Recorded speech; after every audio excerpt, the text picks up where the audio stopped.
জামালপুরে বিএনপি যুব দলের আয়োজনে খালেদা জিয়ার সুস্থতা কামনায় কোরআন খতম ও দোয়া মাহফিল অনুষ্ঠিত হয়েছে। বিস্তারিত থাকছে জামালপুর থেকে পাঠানো প্রতিবেদন। 1 ডিসেম্বর দেওয়ানপাড়াস্থ ব্রহ্মপুত্র কমিউনিটি সেন্টারে জেলা যুবদলের আয়োজনে সাবেক প্রধানমন্ত্রী ও বিএনপি চেয়ারপারসন বেগম খালেদা জিয়ার সুস্থতা কামনায় কোরআন খতম ও দোয়া মাহফিল অনুষ্ঠিত হয়।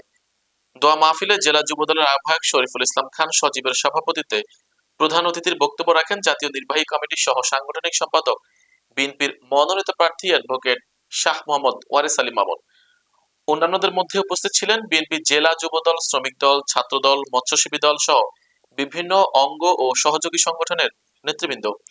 আলোচনা শেষে বিশেষ মোনাজাতের মাধ্যমে বিএনপি চেয়ারপারসন বেগম খালেদা জিয়ার রোগমুক্তি কামনা করা হয়।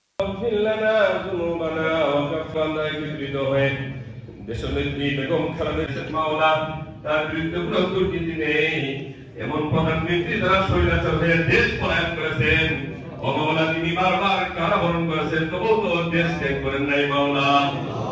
আল্লাহ তৌফিক দান করিয়ে দেন। ও মাওলা আমরা অনেকে দেশ ব্যাপনে আশাকে আপনি পূরণ করিয়ে দেন। আপনি তো সব মুহাম্মাদুর রাসূলুল্লাহ।